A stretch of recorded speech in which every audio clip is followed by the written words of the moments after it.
Baik, terima kasih pemirsa, masih bersama kami dalam Damai Indonesiaku Spesial Ramadan. Nah, di segmen ini kami persilakan kembali bagi para jamaah untuk mengajukan pertanyaan. Dan sudah ada nama-namanya, ada Mbak Nita yang akan mengajukan pertanyaan terlebih dahulu. Silakan Mbak Nita yang akan dijawab oleh Gurunda Habibana Habib Nabil, silakan. Assalamualaikum warahmatullahi wabarakatuh, Ustadz. Waalaikumsalam warahmatullahi wabarakatuh. Habib. Perkenalkan, nama saya Nita dari Bekasi. Izin bertanya ya Ustadz, saya izin bertanya. Setiap kali saya membuka media sosial selalu ada berita korupsi, kolusi, penyalahgunaan jabatan. Bagaimana saya mau memaafkan? Nanti yang masuk surga itu apakah saya atau pemerintah? Terima kasih. Assalamualaikum warahmatullahi wabarakatuh. Kritis nih pertanyaannya Habib. Siapa yang masuk surga atau neraka gitu ya? Silakan Habib ada. Seram pertanyaan. Bismillahirrahmanirrahim. Rabbi syrah li sadri wa yassir li amri wahlul 'uqdatan min lisani yafqahu qawli.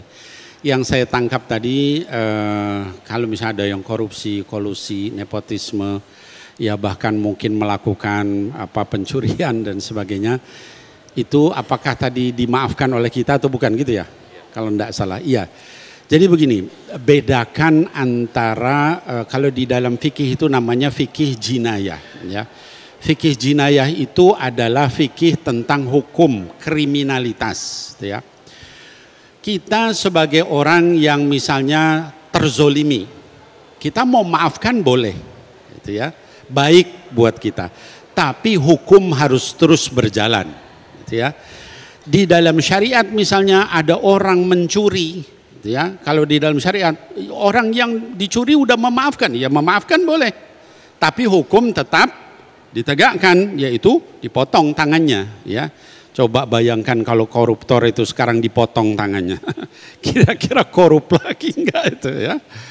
Tangan kanan, masih nyuri juga tangan kiri. Terus kaki kanan, kaki kiri. Selesai itu, enggak ada lagi korupsi. Apalagi sampai triliunan, sampai ratusan triliun. Innalillahi wa inna ilaihi raji'un. Jadi antara memaafkan dengan penegakan hukum itu beda. Ya. Memaafkan satu hal, ya kita maafkan, mudah-mudahan Allah kasih pahala sama kita, gitu ya. Kita berpikir ke depan aja sekarang, gitu ya. Kalau kemarin ditipu, ya misalnya dioplos atau ya ke depannya jangan, gitu ya. Mudah-mudahan khair dah udah ke depan, gitu ya. Tapi tegakkan hukum, jangan karena memaafkan, lalu kemudian penjahat-penjahat itu dibiarkan bebas. Orang udah maafin kok mereka, gitu ya. Tetap hukum diberlakukan. Di dalam Islam ada namanya fikih jinayat yang bicara tentang itu. Qisas, ya. Kata Allah sampai dikatakan walakum fil qisasi hayatun ya ulil albab. Dalam penegakan hukum itu ada kehidupan, wahai orang yang berakal. Artinya apa? Dengan penegakan hukum maka orang jadi bagus, ya.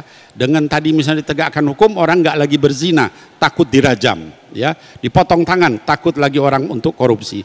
Nah, mudah-mudahan ini semua bisa membedakan kita antara penegakan hukum dengan memaafkan. Wallahu a'lam bishawab. Masya Allah, terima kasih Habib atas jawabannya.